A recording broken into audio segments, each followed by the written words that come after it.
Sí, muchas gracias por la presentación. En realidad es un gusto y un verdadero placer estar nuevamente en las actividades de Lex Academy Perú.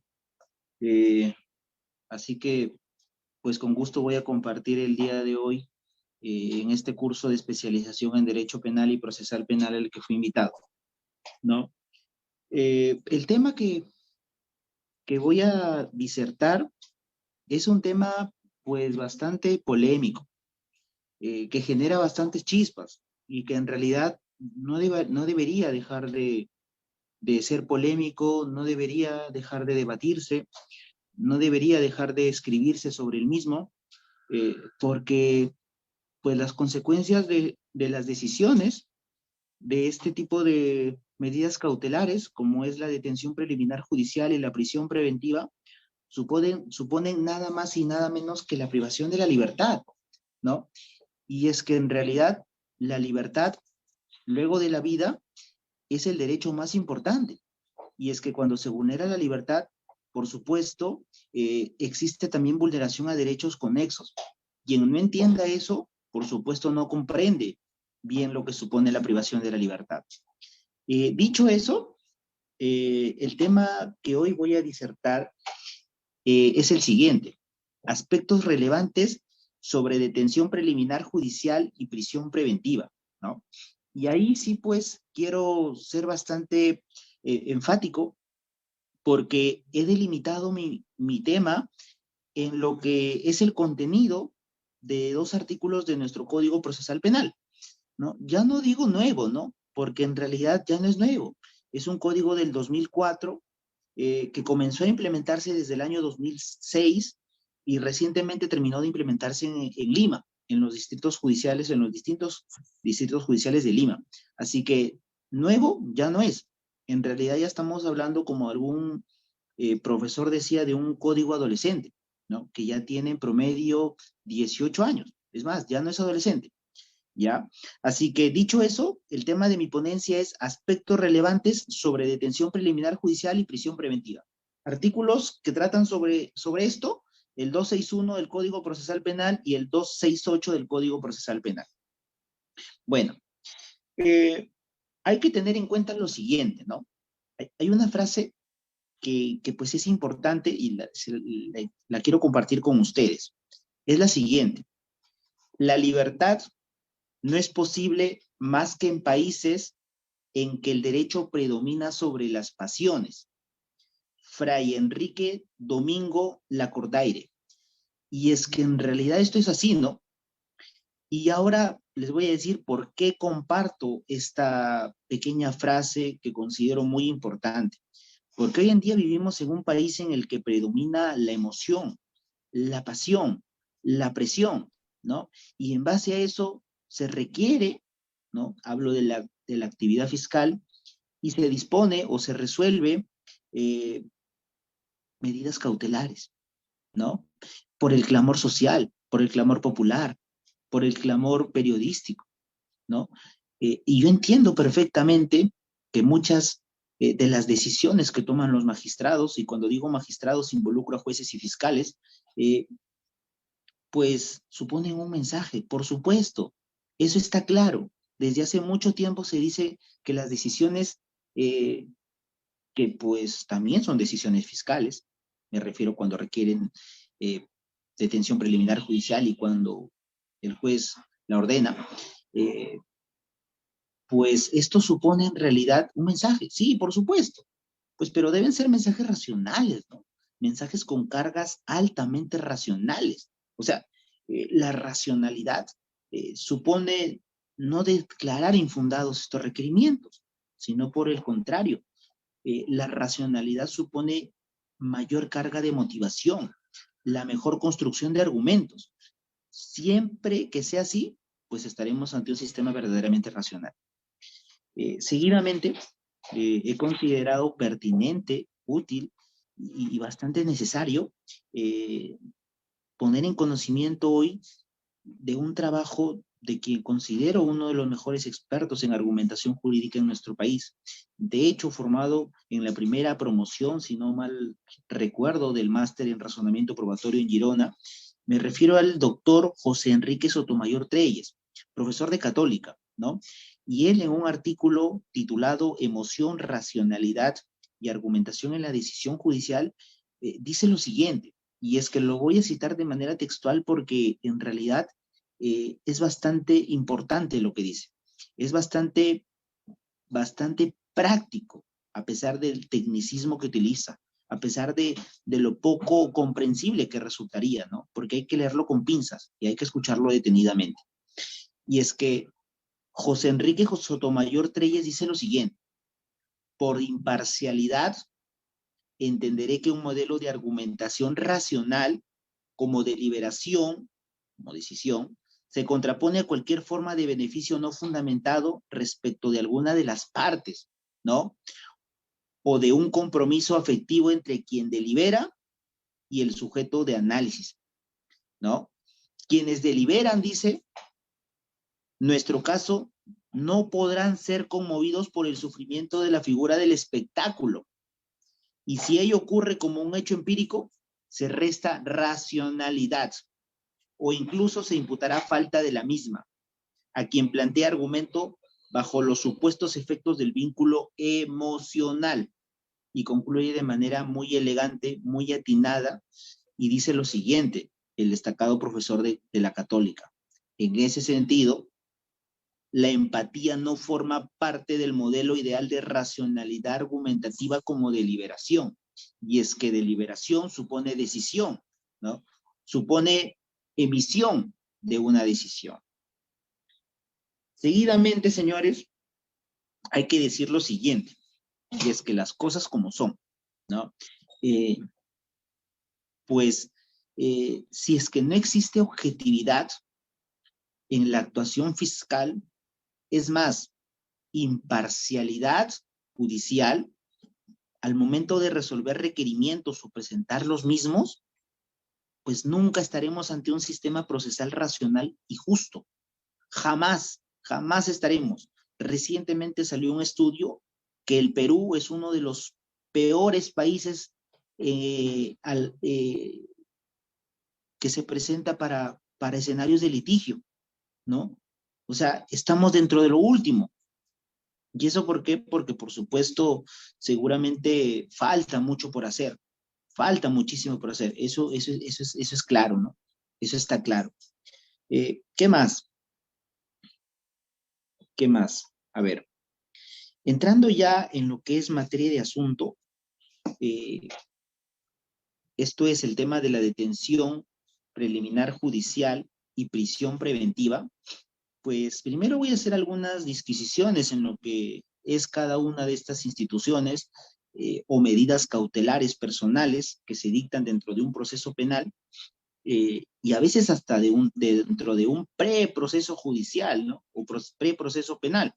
Y es que fíjense que hay autores, entre ellos César San Martín y el actual presidente de la Corte Superior de Lambayeque, quienes mencionan que estamos formalmente ante un proceso penal cuando se formaliza la investigación y se continúa con ella.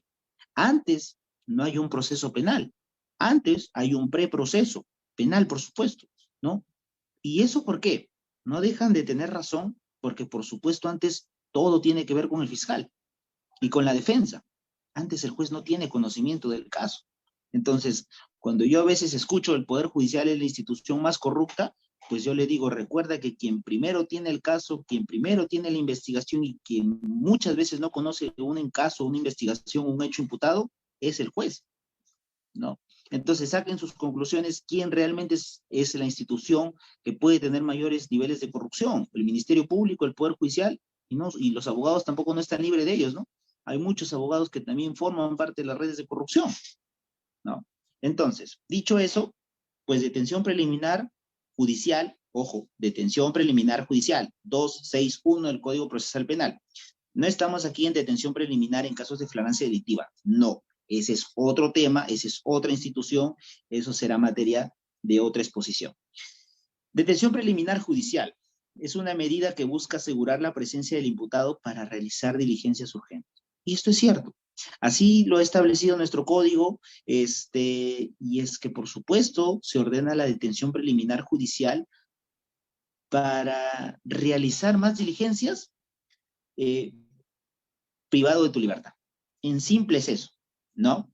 O sea, te detienen judicialmente con autorización de un juez, ¿no? Y que se resuelve de manera automática, porque aquí no hay audiencia, aquí no hay defensa, no. El fiscal requiere la detención preliminar judicial y el juez la dispone. Te detienen y luego recién cabe la oportunidad de poder cuestionar o de poder resistir dicha decisión judicial, ¿no? Esto es mediante una apelación de detención preliminar judicial. Ahora, ¿qué es la prisión preventiva? ¿O cuál es la finalidad de la prisión preventiva? En realidad definiciones hay muchas. Como decía Gonzalo del Río Labarte, aquí no interesa saber qué es la prisión preventiva, sino cómo viene funcionando en la práctica, cómo en realidad es que se viene pervirtiendo esta institución, cómo en realidad es que viene lesionando tantos derechos, tantas familias, tanto honor y daños que en realidad son irreversibles. Porque diga, espero que alguno de ustedes, de los que puede estar presente, me diga que aquella persona a la que le dictan prisión y luego lo absuelven, ya no se vio estigmatizada, ya no se vio lesionada, ya no está dañada. O sea, eso es innegable, eso es absolutamente innegable. Y entonces, pues, sí, que se dicten las medidas cautelares en los procesos penales, sí, pero con cargas racionales, con verdadera argumentación, con verdadera motivación, con verdadera explicación y justificación de por qué se dicta la medida cautelar. Eso, por supuesto, es así. Si es que no es así, no funciona o no está funcionando en nuestro sistema de justicia penal.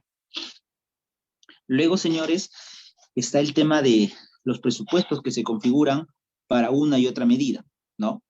Eh, pues la detención preliminar judicial, como les decía, se encuentra regulada en el 261 del Código Procesal Penal y establece algunos presupuestos, ¿no? Que deben tenerse en cuenta.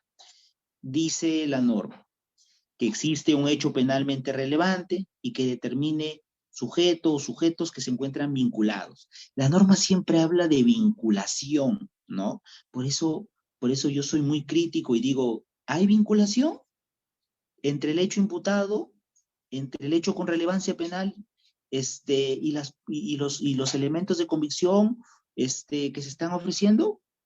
Cuando eso es así, cuando hay una verdadera vinculación, pues las medidas cautelares estarán bien dictadas. Cuando no hay esa vinculación, pues no hay nada. Y es como lo que siempre digo, corroboración o niveles de corroboración hay en todo el proceso penal. Es más, hasta en el preproceso penal, ¿no? Porque el fiscal está siempre corroborando el hecho denunciado, está siempre corroborando el hecho imputado, está siempre corroborando la imputación concreta, siempre está corroborando. Igual la defensa, si es que tiene una tesis negativa, ¿no? Y no solamente de decir, no ha cometido el hecho denunciado, sino que tiene una teoría distinta. También está siempre en una constante labor de corroboración, ¿no? Porque corroborar supone darle valor a lo que se dice, valor a un hecho, valor a un dato, valor a una información, valor a un dicho, ¿no? Si es que no hay corroboración, no hay nada, señores, no hay nada. Es a partir de la corroboración y de sus distintos niveles que existe que pues se puede hablar realmente de una mayor racionalidad, insisto, racionalidad, ¿no? Y entonces, los presupuestos que forman parte de la detención preliminar judicial es, como decía, que exista un hecho penalmente relevante y que determine al sujeto o que lo vincule, ¿no? Que el delito se hace.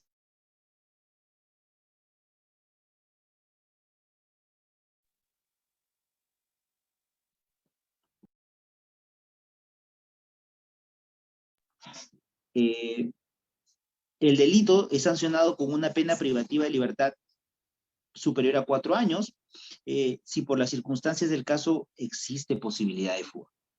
Ya está. Pues, y la prisión preventiva, a contrario sensu, no solamente en la teoría exige más, sino que en la práctica es realmente que exige más.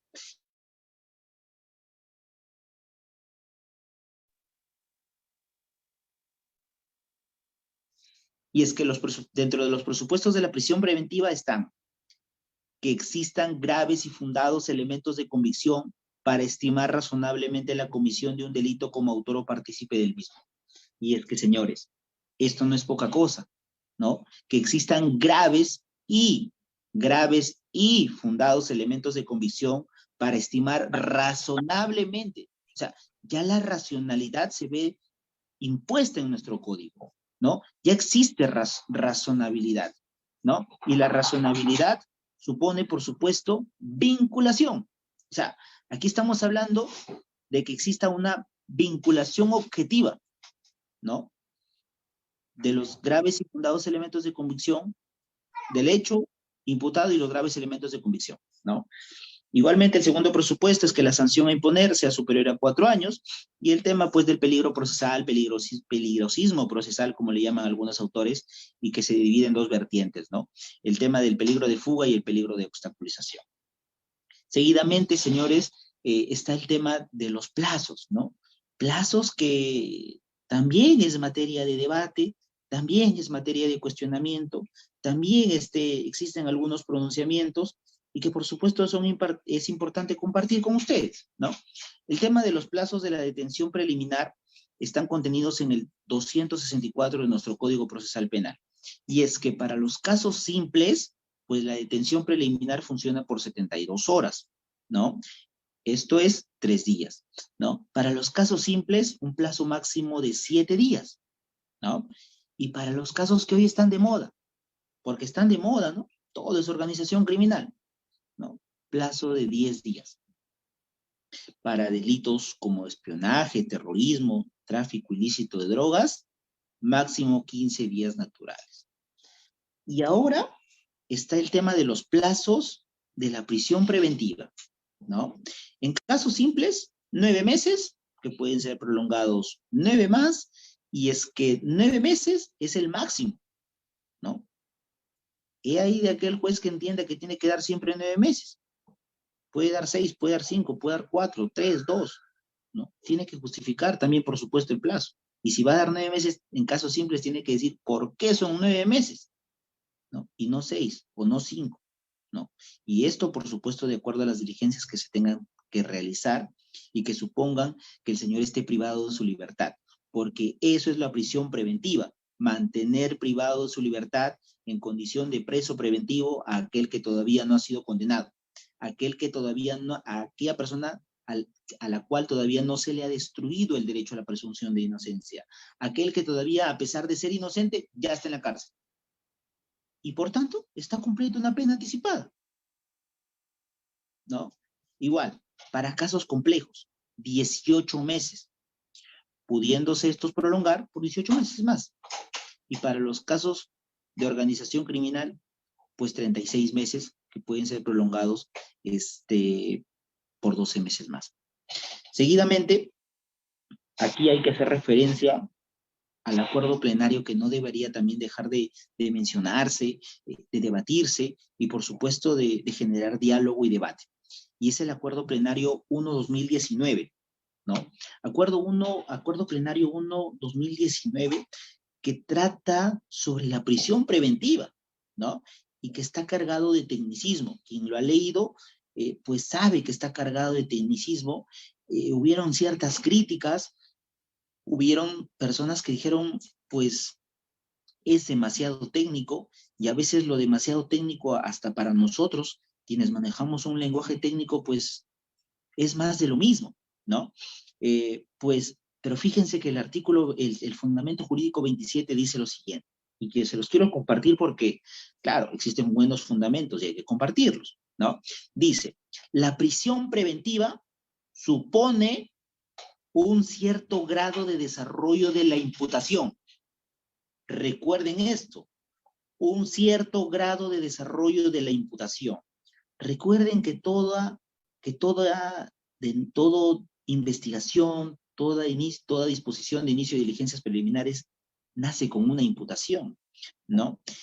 Claro está que esta imputación va tomando forma conforme avanza la investigación, va definiéndose, va tomando mejores contornos, es como lo que dicen algunos profesores, va tomando más claridad, ¿no? Eso es así, claro, no se le puede exigir a la Fiscalía que en diligencias preliminares tenga una imputación concreta, eso es irracional, ¿no? Eso es irracionalidad pura, pero sí se le puede exigir que tenga una imputación al menos genérica, y conforme avance, o sea, formalice la investigación, tenga una imputación ya más clara, porque ya está judicializando la investigación, ya va a tener a un juez que va a controlar la investigación, ya va a tener a un juez que, como siempre se le dice, juez garantista, ¿no?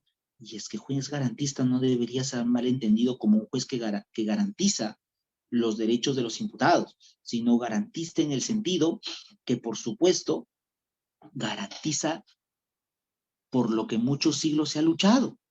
Esto es, las garantías que están diseñadas para hablar de un debido proceso penal, no para defender las garantías de los imputados ni de los investigados. No, señores, que eso no se entienda así. Y es que les repetí el fundamento 27, que debe ser de los fundamentos jurídicos más importantes de la prisión preventiva contenidos en este acuerdo plenario 1/2019. La prisión preventiva supone un cierto grado de desarrollo de la imputación, una probabilidad concreta de que el imputado haya cometido el hecho punible. Señores, esto no es poca cosa. Esto es bastante. En la lógica real, en la lógica justa, ¿no? Prisión preventiva debería pedirse luego de que el fiscal acusa, porque el fiscal ahí está seguro de que a quien pretende llevar a juicio, pues es el responsable, ¿no? Pero no como funciona ahora. Porque, ¿qué dicen sobre la prisión preventiva?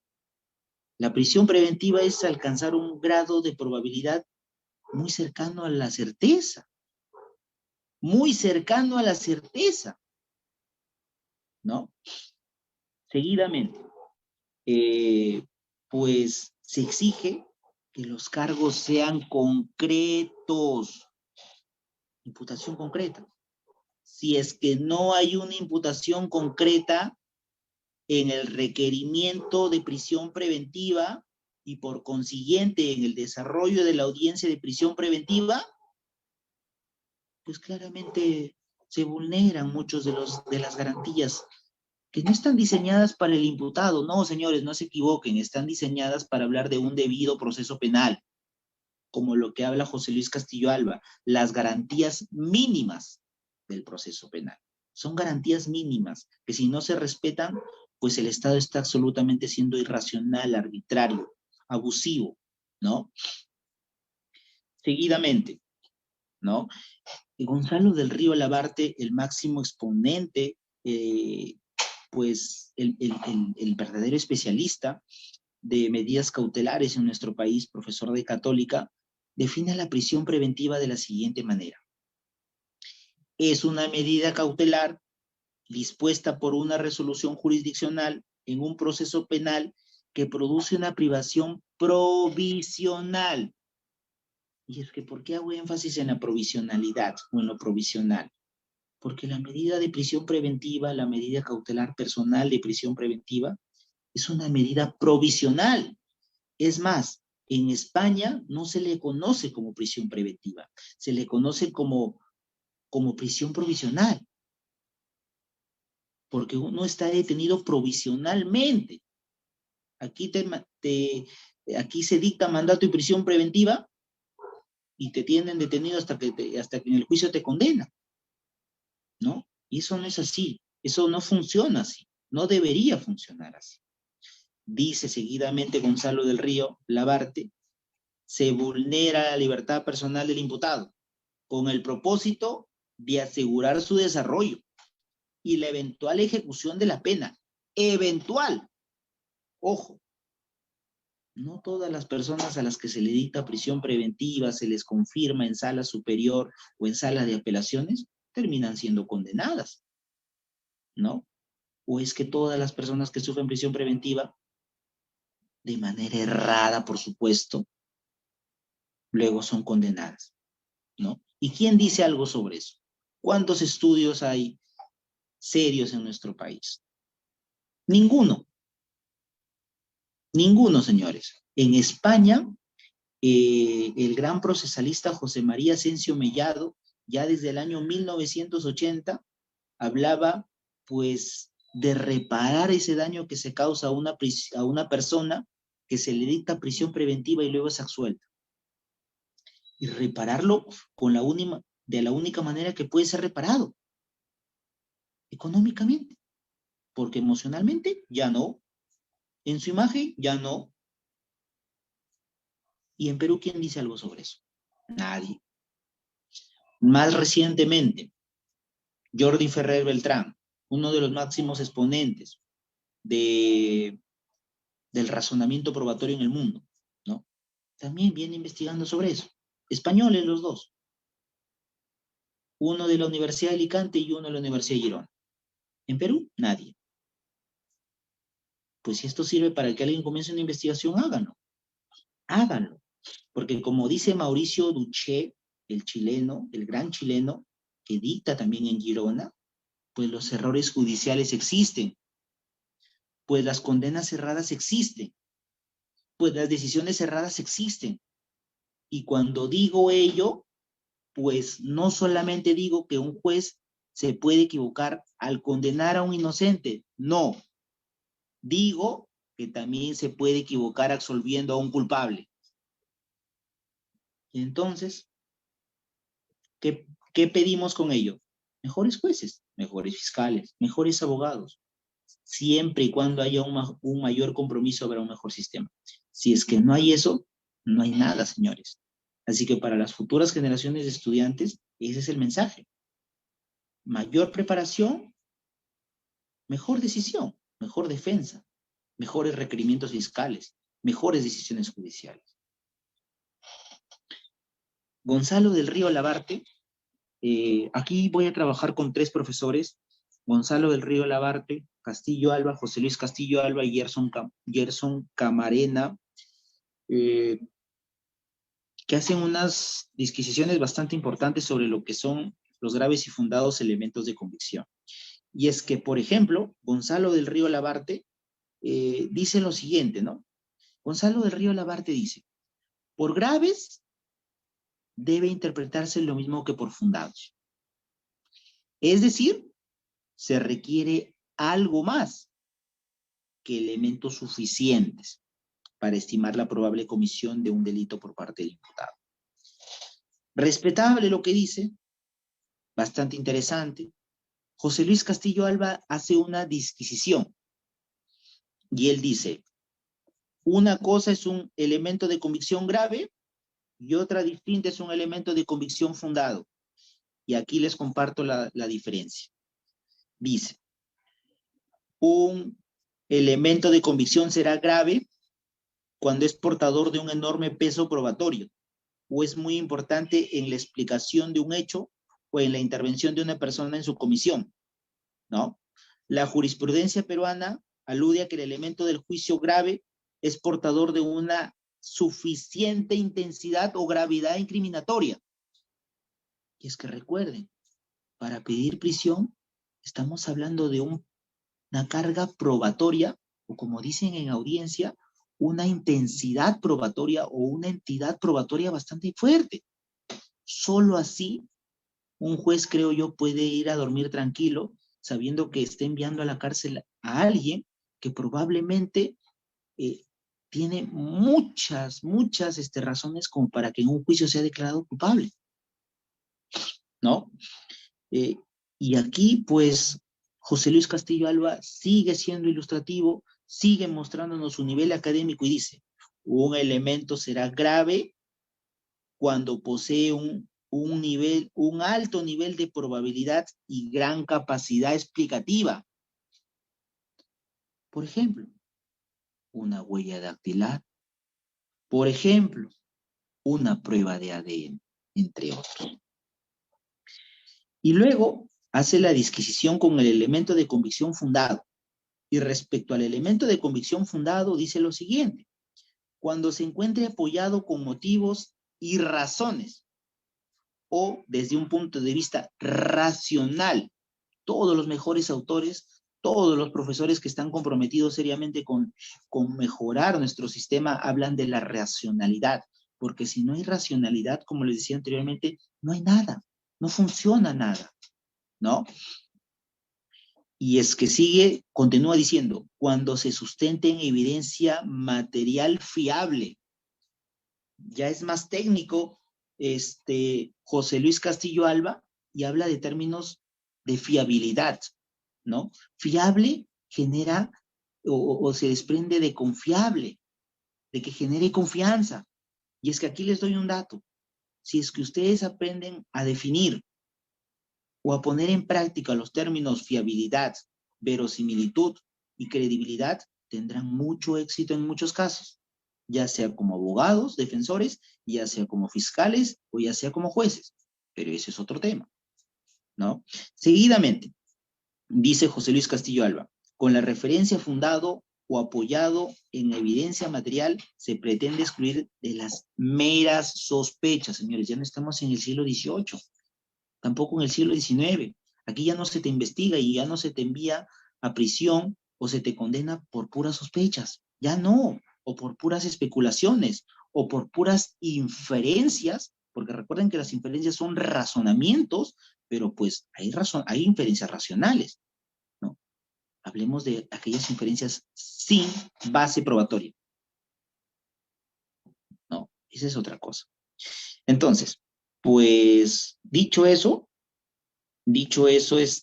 paso también a la gran definición que hace el profesor de San Marcos, Gerson Camarena Aliaga, quien respecto a los elementos de convicción, un artículo bastante interesante, lo recomiendo leer, dice lo siguiente, que tanto los elementos de convicción, miren, fíjense, y elementos de prueba, ambas entidades generan conocimiento en la autoridad fiscal y jurisdiccional. Por supuesto que sí, porque como decía el profesor juez superior en la Sala Penal Nacional, Celis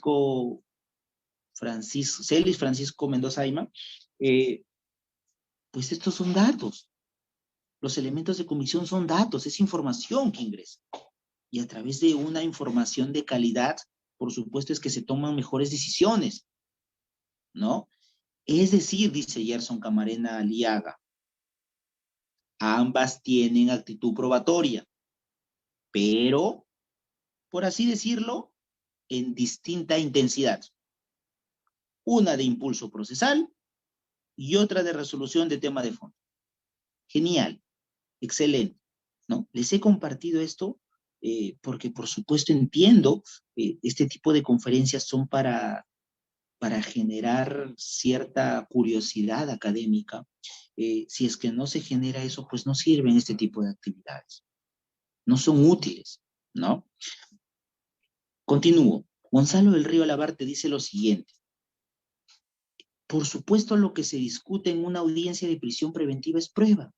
Y es que Gonzalo del Río Labarte hace poco lo decía abiertamente. En realidad, en un proceso penal, en todo momento hay prueba. Y yo no dejo de darle la razón, ¿ah?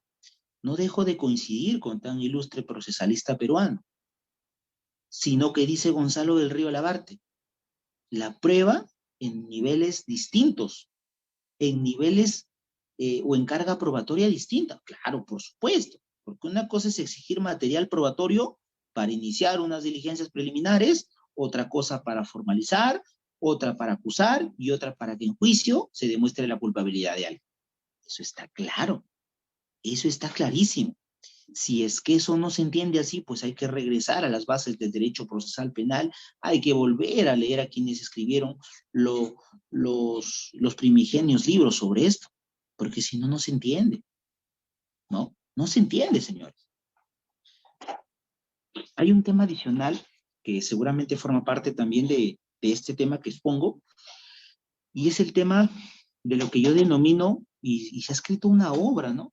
De hecho, coordinada por Gerson Camarena Aliaga y la doctora Ani Bueno Ramos, la última profesora actualmente haciendo un doctorado en España, fue mi jurado de sustentación en un concurso que gané cuando era egresado. Muy buena, por cierto. Así que si tienen interés por leer sobre interés en esta temática, esto es la presión mediática y los juicios paralelos, adquieran el libro que lleva el mismo título. ¿no? Y es que, pues, sobre dicha temática, como lo decía el extinto gran profesor español, eh, Miranda Trampes, Manuel Miranda Trampes, gran procesalista, de hecho de los mejores en el mundo, pues decía, se viene haciendo un uso y abuso de la prisión preventiva. Y uso y abuso no solo por parte del juez que la resuelve, sino por parte del fiscal que la solicita. O sea, aquí hablemos de los distintos actores y hasta de los malos abogados también. Pues porque, como siempre les digo a quienes colaboran conmigo en mis actividades, pues ahora tener un título es insuficiente. Ahora hay que seguir preparándonos. Ahora hay que seguir capacitándonos. Ahora hay que seguir adquiriendo conocimiento. Porque si un día que no se aprende algo nuevo, ese es el día en el que somos menos abogados, ¿no? Entonces, sobre la temática planteada, o una de las tantas temáticas que hoy he planteado, pues es cierto. Quien diga que no hay presión mediática cuando hay un caso, pues con connotación, con repercusión, donde la gente pide eh, o realiza eso que se llama clamor popular, clamor social, y los medios de comunicación no ejercen presión sobre la independencia de los jueces, pues mienten. Existe eso, existe. Y existen muchos jueces que no quieren problemas. Existen muchos fiscales que no quieren problemas. Existen muchos magistrados que no quieren ser quejados. Eso está claro. Hay estudios. Es más, hay un libro del 2013 eh, realizado por un grupo de estudios de argentino que habla de la realidad de la independencia judicial en Sudamérica. ¿Y qué nos dicen desde ese tiempo? Que la independencia judicial se ve muchas veces mellada, lesionada por la presión mediática. Y es que el juez pierde gran parte de su independencia al encontrarse presionado, como cualquiera seguramente, porque el juez no es una máquina, el juez es un ser humano, el juez tiene sentimientos también, ¿no? Y el juez tiene un trabajo, tiene un sueldo seguro, ¿no? Entonces, negar la presión mediática en casos connotados, hablar de lo que hoy en día se llama juicios paralelos, hablar del uso y el abuso de la prisión preventiva, pues es innegable, ¿no? Es más, existe una relación. Hace poco dictaba una conferencia y terminé de escribir un artículo sobre la relación innegable que existe hoy en día entre, entre colaboración eficaz y prisión preventiva. Y es que en realidad hay una relación innegable, ¿no? Porque ¿qué ocurre con frecuencia? Se comienza a investigar a alguien, ¿no? De manera reservada, o si se quiere ya en una carpeta fiscal. Nadie quiere estar en realidad en una investigación. Nadie. Se acerca un colaborador eficaz o técnicamente un aspirante, delata en teoría, dice muchas cosas. He conocido casos en donde los colaboradores hasta han fabricado pruebas falsas. No. Y el proceso de colaboración eficaz, como siempre digo, debe ser un mecanismo excepcional, porque quien diga que no es un mecanismo que lesiona derechos, pues no sé dónde fue formado, ¿no? O qué lecturas tuvo para decir que eso no es así. ¿Que se aplique? Sí. ¿Es necesario? Sí. ¿Hay casos en donde es necesario ir al proceso de colaboración eficaz? Por supuesto, pero no en todos. Hoy en día vemos casos de conocimiento público, Jennifer Paredes, los asesores de la sombra, entre otros, en donde hay colaboradores eficaces y donde seguramente la presencia del colaborador, lo dicho por este colaborador y lo que ha podido aportar o lo que se ha podido corroborar. Y digo esto porque no se comprende a cabalidad cuál es la corroboración que se debe realizar o cuál es el modelo de corroboración que se debe realizar. Porque ya está bien que venga alguien a delatar, que obtenga su beneficio premial, no sería tan discutible. Pero de ahí a que eso tenga consecuencias en un requerimiento de prisión preventiva y que se dicte prisión preventiva, esa es otra cosa. Esa es otra cosa. Y entonces hablaba de la relación innegable que existe entre la colaboración eficaz y prisión preventiva. Y es que también existe hoy en día una relación innegable entre la detención preliminar judicial y la prisión preventiva. Porque en casos de organización criminal o casos complejos, requerimiento de detención preliminar judicial fundado, se los detiene, allanamiento, descerraje, incautación y todo lo demás. Apelación, no, confírmese la resolución que ordenó la detención preliminar judicial. ¿Y qué viene luego? Prisión preventiva. Automáticamente. Pues, y ahí pongámonos a reflexionar, ¿no? Pensemos bien si es que estamos actuando bien. Y digo, pensemos, porque en realidad este es un tema de todos. Esto involucra a todos, a toda la comunidad jurídica. Luego de ello, voy a tratar un tema y con esto concluyo. Es el tema de la imputación concreta, ¿no? Algo que ya había mencionado dentro de los fundamentos jurídicos más importantes del Acuerdo Plenario 1/2019. Y es que imputación concreta o sobreimputación concreta, el mayor exponente en nuestro país es el profesor juez superior Francisco Celis Mendoza Ayma, y quien ha definido o viene realizando diversas investigaciones de imputación concreta, ¿no? Imputación concreta en la prisión preventiva, imputación concreta en la imputación concreta en delitos de organización criminal, distintos trabajos. O sea, vincula su tema de imputación concreta en distintas aristas. Así que si quieren leer y quieren aprender seriamente sobre imputación concreta, pues lean a Francisco Celis Mendoza Ayma. Y Francisco Celis Mendoza Ayma dice lo siguiente, ¿no? El resultado de una imputación concreta posibilitará el ejercicio real de derecho de defensa y generará el contradictorio. Y por tanto se configurará en la esencia misma del proceso. Y es que esto es así. Si es que no hay contradictorio, no hay proceso penal. Si es que no hay ejercicio de un derecho de defensa, no hay proceso penal, ¿no? El juez supremo José Antonio Neira Flores, dentro de las garantías que deben existir en un proceso penal, habla de las siguientes: igualdad de armas, derecho de defensa.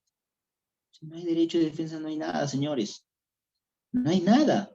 No se entiende un proceso penal sin derecho de defensa y sin igualdad de armas.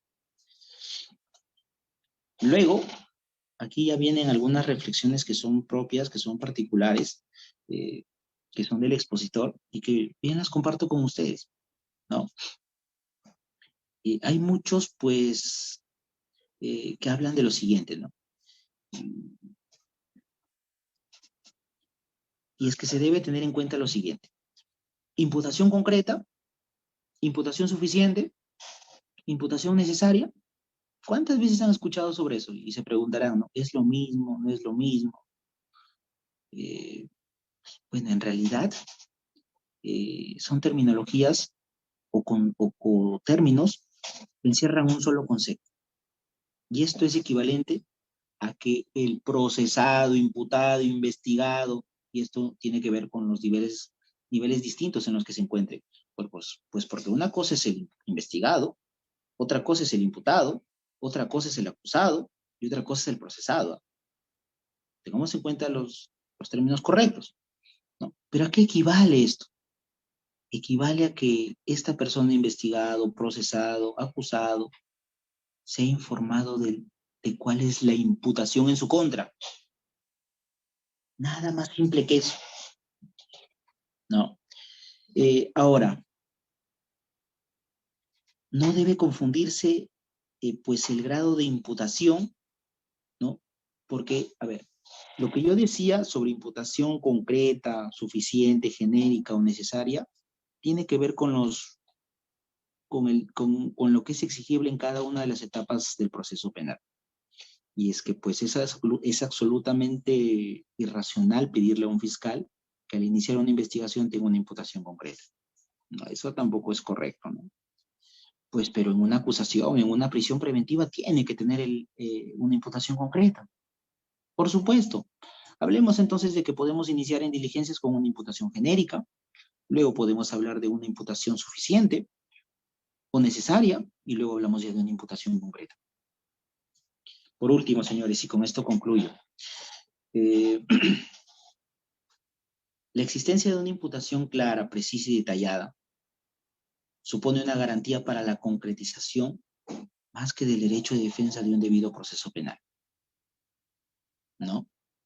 Y es que con esto no solo se ve, diría yo, beneficiado el trabajo de un fiscal, de un abogado y de un juez, se ve beneficiado el trabajo de un sistema, de las distintas reformas que ha buscado nuestro sistema. ¿Y por qué al fiscal?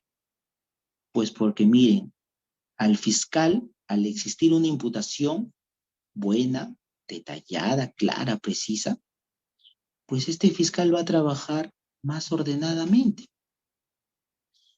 y de manera más coherente su investigación y, por supuesto, las diligencias que tenga que realizar en el caso. El abogado defensor desarrollará de mejor manera su rol como escudo protector de los derechos y garantías de sus patrocinados, ¿no? Teniendo claro de qué se le investiga, de qué se le acusa, por qué motivo se le lleva a juicio, ¿no? Y por supuesto podrá diseñar una estrategia más eficaz y más idónea, ¿no? Y al juez, ¿cómo le beneficia al juez que exista una mejor imputación? Pues porque teniendo una mejor imputación, por supuesto va a poder emitir decisiones más justas, porque eso es lo que se busca, decisiones más justas, o como diría Pepe Neira, más ajustadas a derecho. Y ajustadas a derecho supone que exista relación entre los hechos y las pruebas. Nada más simple que ello.